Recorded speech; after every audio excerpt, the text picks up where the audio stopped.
So today we gather to honor the life of a great man, Glenn Cameron Funt Jr. I did not have the privilege to know Glenn, but when I sat down to meet with his family to kind of plan the service, I quickly learned that the word great is not strong enough to describe Glenn. I don't know that there is a word that is great enough to describe Glenn.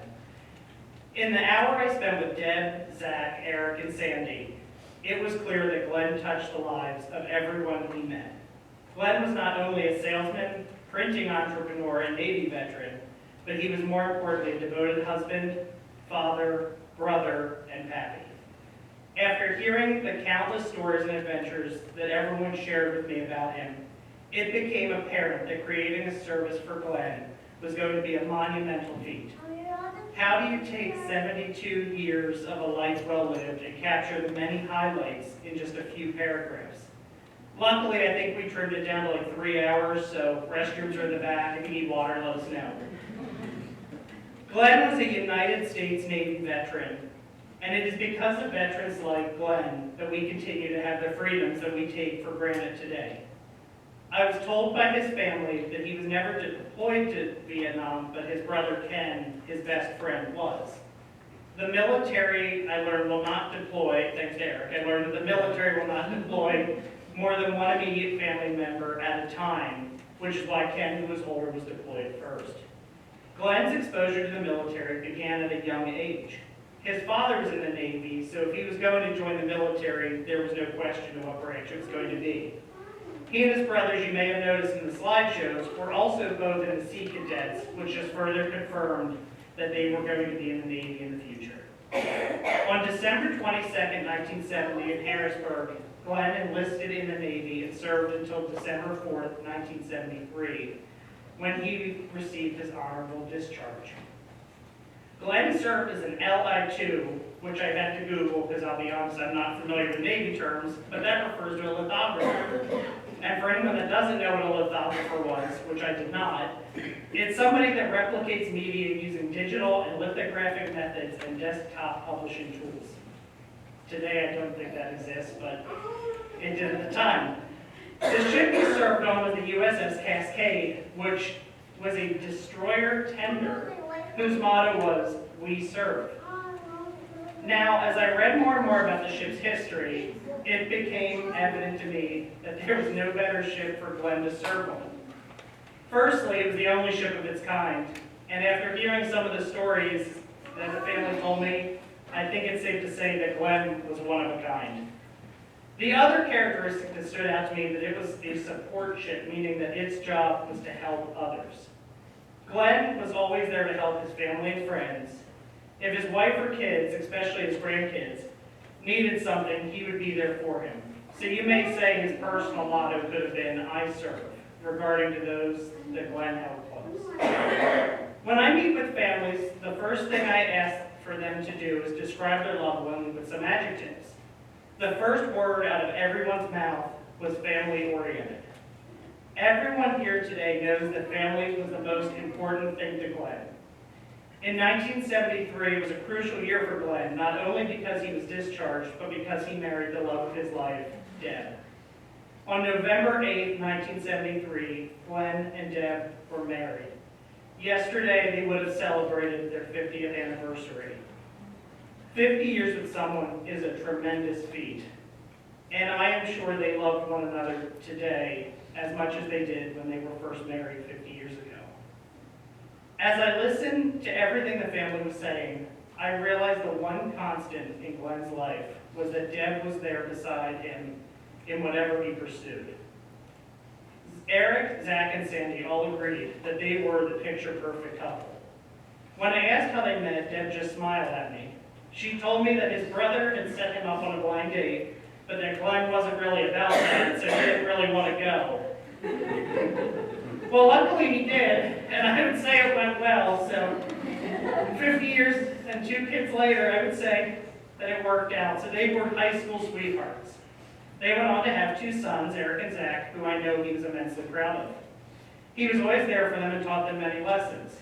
One of my favorites that just stuck out to me was if you're going to do something stupid, you better not have anyone else in the car with you. Probably, I mean, he's not wrong. It's fun to live by. And they remembered it right away, so clearly it made an impact. There is nothing he wouldn't do for his family, especially his grandkids. He was their pappy, and it sounds to me like they had him wrapped around their finger. You need to get anything out of him, didn't you? One of the stories Deb shared was that when they'd get together, she would have them look through her phone on Amazon for anything they might want. When they decided what they want, she would tell them to go ask Pappy so that he could buy it for them. They knew how it worked. Molly and Rosalie said they loved camping with their Pap and Gigi and loved sitting around the campfire. I heard he even had special names for you guys, Harry and George, and then Mr. Cameron. You'll get a name someday. I also want to make sure that I do not leave out Penny, their short-haired collie. I had the pleasure of meeting Penny, and she is a wonderful dog who is 15 now, so that's quite a feat. Eric and Zach said their dad would say, "We aren't getting another damn dog," until he said, "Your mother wants a dog," so they ended up with a dog. I understand that Penny grew on him, and the dog that was supposed to be Deb's was definitely more of his dog, and that he would spoil her with ice cream that was left in the bowl after he ate his. So make sure you keep sharing with her. Hardworking and workaholic were also words that were used to describe Glenn. As many of you know, Glenn was a realtor for many, many years. When I asked how long, no one could give me an answer, so they said we best go with many. For Berkshire Hathaway. Before he embarked on real estate, he was a salesman selling printing devices. His family told me that he transitioned from being a lithographer in the Navy to working in the printing industry after his discharge. There is no doubt that he would have excelled as a salesman because every story they shared with me was about how he was a people person. He could talk to anyone, and from the way it sounded, it did. Deb said simple trips were never simple because he would just keep talking, we should be ready to go. Cover your ears, kids, but Eric called this bullshitting, but I guess it's a personal take on it. He and Ken even tried to start their own business called Printing Products Incorporated. When I asked how he ended up selling real estate when his background was in printing, everyone unanimously said the printing industry died, so I guess that was the next step. After that, he decided to sell real estate, which seems to me to be a perfect fit for him because of his outgoing nature. Deb and his sons agreed that it was a good fit because he liked to be in charge and didn't necessarily like to work for someone directly. Either way, he built a successful career putting in the hard work. I asked if he retired, and they quickly said no, he's semi-retired, and that he could never stop working.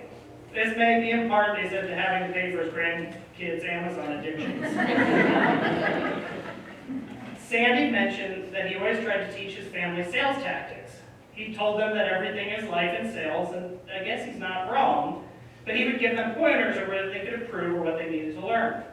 Clearly it worked for Eric, because Eric followed in Glenn's footsteps and sells auto parts today. When I asked what he liked to do for hobbies, the three answers were motorcycles, cars, and camping. Glenn loved riding motorcycles with his wife, and if you noticed in the slideshow, there were tons of pictures of them posing at different locations with their bike. When they lived in Naples, Italy, which I thought was amazing, because it's a cool experience that you were able to share that with him, he would take Deb on rides all over the city. They even rode their motorcycle from here to Nova Scotia. From a young age, he loved cars, and then he was told he had quite a few. But everyone agreed he loved his Plymouth Cyclone. This wasn't until he got caught by his dad racing it with people in the car, which is where the life lesson comes in, and his dad took his license for a little.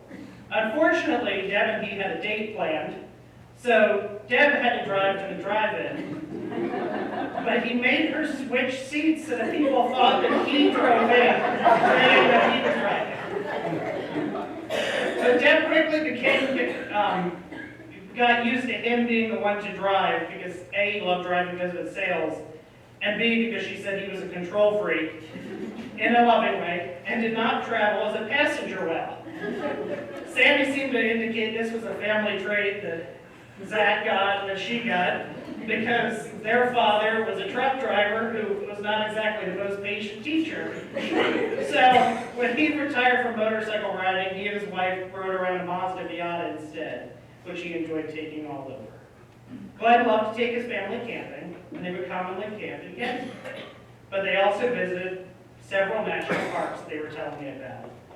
And Deb was telling me they tried to visit the Arches in Utah, but after driving an hour or more, they realized they needed a ticket, which Glenn didn't have. So that didn't end so well. He was a little upset, I think, over that one. But I asked if he would hike or do nature-y things, and she said no, he just likes seeing things, which I can relate to. But he enjoyed mainly being with his family, sitting around the campfire talking. So at this time, I'm going to let Eric, Zach, and Sandy, whoever wants to go first, share some things about their dad and brother. So I'm going to turn the mic over to whoever.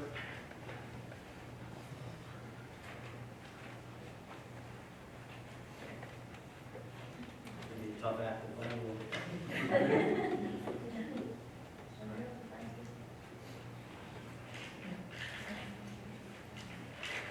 Spent hours writing this, and rewriting, so I hope it comes out okay. I did. Yeah. Pressure's on. So first things first, I did want to thank everyone for coming out here to support my dad, mom, and family.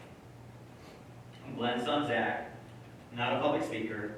I don't think my father was really either. I would say friendly people person, but I'm under the impression that he did not really like public speaking very much. A much younger me remembers several times when he would practice and prepare for the few engagements for what appeared to be hours on end. Unless it was about motorcycles, printing, or real estate, I don't remember him being comfortable speaking in a group. So bear with me. It's an emotional roller coaster writing this, but I hope we can all come out of this feeling improved up. Okay.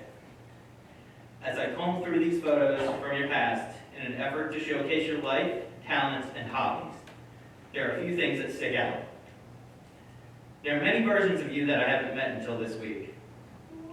I'm unsure. I found many photos of you as an infant, but we came upon a wide range of very young toddler photos, elementary, junior high, high school, and life as a grandparent. Family life, where you welcomed Eric and I into this world, and life as a grandparent, where you helped us welcome Molly, Rosalie, and finally Cameron into this world. You look very different. I'm going to emphasize very different throughout several of those stages. As an example, your chin became well-defined sometime in elementary school. You kept it through high school, the Navy, and early marriage. We'll leave it there. If I had to pick, your coolest look was definitely the chin strap beard, and sunglasses from your time in Italy with Mom. From stories, this time in the Navy you spent in Italy with Mom was some of your favorite moments in your early life. As you aged, the chiseled chin went away, and you grew a mustache. I can remember one morning you shaved that mustache just once. Eric and I, we were young, this was not last week. Eric and I cried for you to put it back on.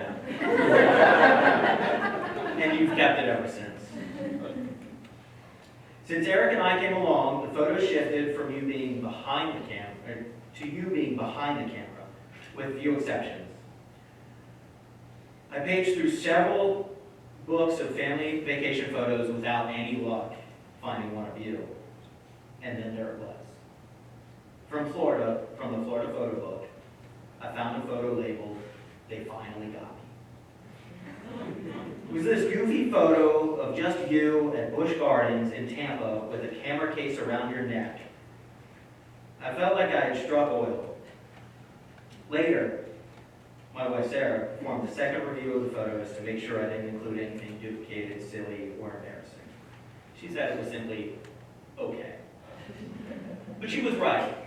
It was just an okay photo. It wasn't anything special. But I wanted to showcase that you were the vacation cameraman, the vacation driver, the master vacation planner, and coordinator. And when I say master vacation planner, I wouldn't want to leave out Mom. She had a large part in the planning, execution of all our vacations. I only added the word master because we didn't have to tell Mom 10 minutes before we had to pee during a road trip. We had to announce it to Dad so that he may have ample time to stop at an exit. The photos show that you were proud of your early cars, I should say. You still have photos of your later cars, including some that you don't necessarily need to be proud of. You did a camper van build many years before it was the cool thing YouTubers do today. Finally, you settled on your love for motorcycles. There's pictures from all the different motorcycle trips, the different motorcycles, and the different motorcycle family and friends. You may have taken many annual trips with Mom and the neighbors on the motorcycle, but I will always remember the one that we took together to the Thousand Islands in New York. I also came across photos with Eric on the back, trips with Pat, your brother, Uncle Ken, and I even saw one with Uncle Stan. You were always pretty safety conscious. Eric got interested in his own motorcycle, and your motorcycle safety training knowledge kicked into high gear. I can't say I know if it all stuck, but I'll let Eric speak to that. I do remember one thing though, and it applied to the four-wheelers and the dirt bikes and most of the other toys we had. You always said, the day you think you know how to ride, you learn that you don't. I mentioned the camper van. There were several photos from camping. There were camping trips with you and Mom, camping trips with Eric and I, when Eric and I were little, and more recently, camping trips with your granddaughters. They love camping with you and swimming. In particular, Molly loves holding on and swimming under the water with you. And Rosalie really likes making s'mores around the campfire. If I had to provide any feedback, however, I think we just need to work on the fire building part. But I'm looking forward to continuing the Funt family camping traditions. I can tell from the later photos,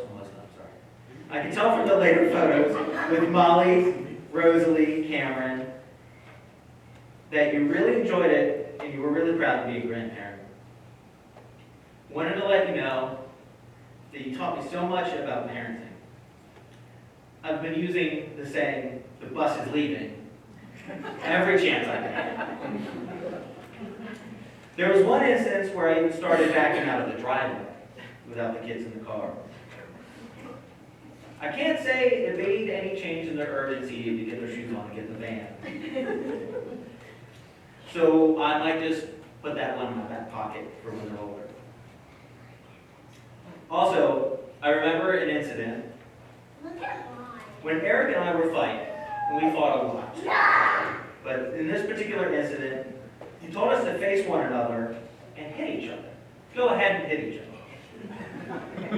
Well, we just wound up crying at each other instead. No hitting. Well, I got the bright idea. My kids fight a lot too. So I thought I'd try the same strategy. And they actually hit each other. So that one didn't work out either. I will also put that in my back pocket to use when they're older. But despite those minor setbacks, you still taught me how to be a good dad. Your motorcycle safety has turned into bicycle safety for the kids. They wear helmets on their bicycles, and they have bike bikes. You taught me that spending time with them can be done by simply being in the same room, if that's all they want. You taught me that spending time on my marriage can be just as important as spending time with the kids. You also taught me that if they want something that I don't want to buy, just ask Pat or Gigi for Christmas. You taught me so much more about being a dad, and those are just the highlights. Before I close, Dad, I know you want to be not happy. and you wanted to have your routine evenings with the grandkids like our Pat had with me and Eric. It didn't always work out. I wanted to let you know that you are an amazing grandfather to Molly, Rosalie, and Cameron. A great dad to me and Eric, and a wonderful husband and mom. Regardless of what you believe, Dad, I hope you're somewhere with Pap and Uncle Ken riding your motorcycle. I miss you. Sign Zach. Thank you.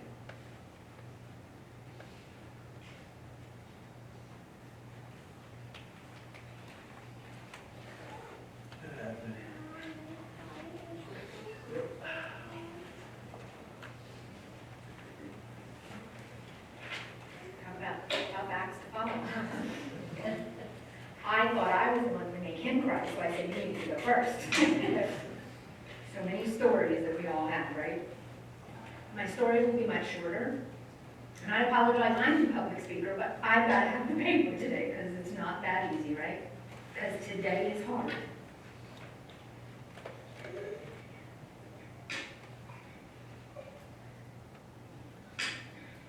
Today's hard because it's the second hardest day in the Funt family since 2019. Because today we mourn the second son. The husband, the father, brother, uncle, happy, and friend to all of you. It's hard to process that sudden loss. Somebody that was so special to all of us. Butch was truly that incredible guy. He made all of us laugh. You know, he pushed us to always do the right thing. He always reminded us what was right. He reminded us what was right for ourselves, our family, our friends. He pushed us to take the scenic route, the one where most people wouldn't get to see things when they were in a hurry. He pushed us to pursue the amazing journeys in life, always with our family, as you heard.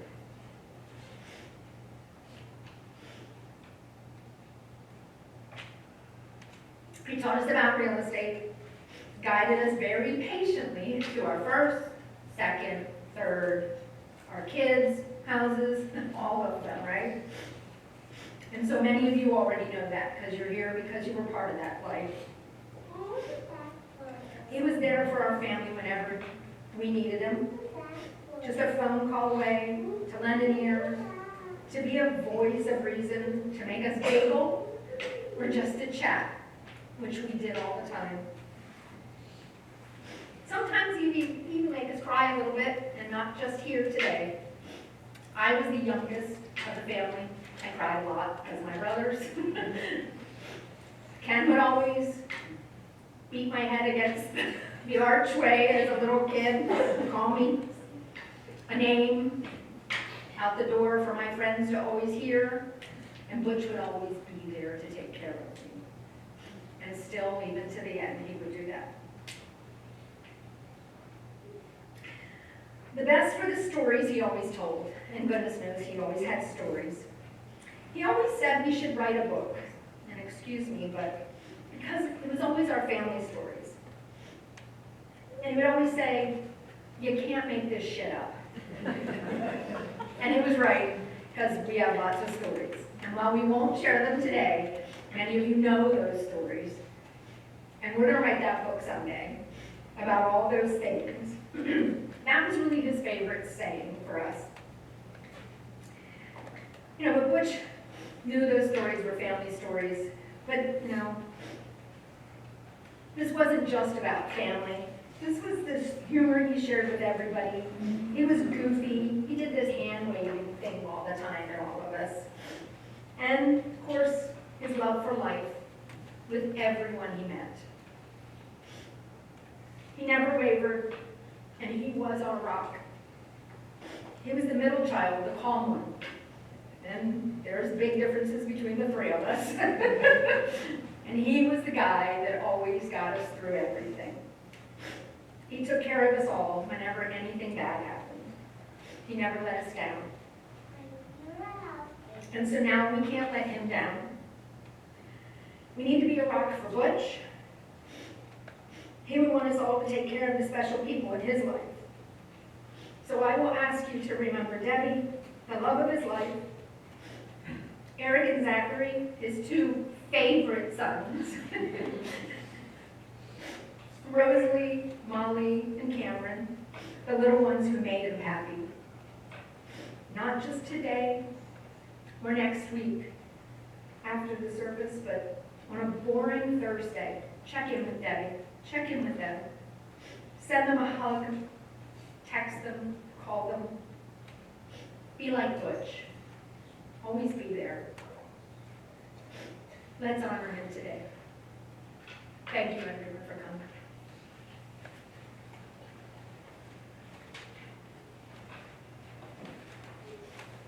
Well, that was Sandy and Zach, that was beautiful. Zach, thank you for spending hours and hours scanning pictures that we could have done in half an hour, but that's okay.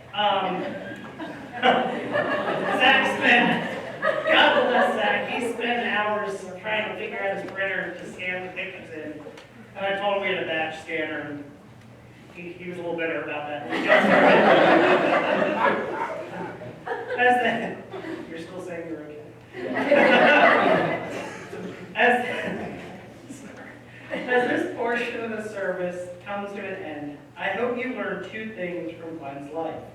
First, do not take anything for granted. I know that the loss of Glenn created a void in many lives because he was always there and that person that anyone could rely on for anything. Remember that even when we lose someone, the memories live on. Dad, you were undoubtedly the love of his life. It was so obvious in just the short time that I sat down with your family. I'm sure you shared ups and downs, but you were there for him as much as he was there for you wherever life took you. And seeing as both your kids were so well behaved, I'm sure there was never any. Zach and Eric, I have no doubt that he was proud of the sons that he helped raise. You both acquired many of his traits I'm told from Sandy and Deb, as I think it came out as you were like Ken and he around the table when we were meeting. And Eric, you're following his footsteps and said as a salesperson, and clearly listened to his advice he so frequently tried to instill in his family. Zach, I know that you are the father you are today because you had him as a role model. Sandy, he was your brother, and that's a very special bond. But just remember that he is now with Ken, and I'm sure they're behaving just like they did when they were kids. Rosalie, Molly, and Cameron, I hope you know that your pappy loves you so much, and that he'll still always be with you. The second takeaway is that we should all try to be a husband, father, pappy, brother, and friend like Glenn. At every point of his life, family was central. He knew how important it was to be there for his family when they needed him. We can all learn from this because we all know that life gets busy and you put off, oh, I'm going to call somebody, text somebody, and then years later you kind of lost track. And it's important to make time for those that you love because you'll never regret it. And I feel confident that I can say that Glenn never regretted any of the time he spent with his family. He was truly one of a kind, and I want to thank the family for giving me this opportunity to honor a life well lived. At this time, the next phase of our service will take place at Indiantown Gap National Cemetery. If you're going in the procession and you talk to the guys out front, you have a flag in your car. We just need you to put on your four-way flashers and your high beams, and whenever the procession starts, just stay close together. That way we can proceed through traffic signals as long as the first car goes through. At this time, we will start dismissing in the back, and then, like I said, we ask you to go to your cars and get ready to go to the gate.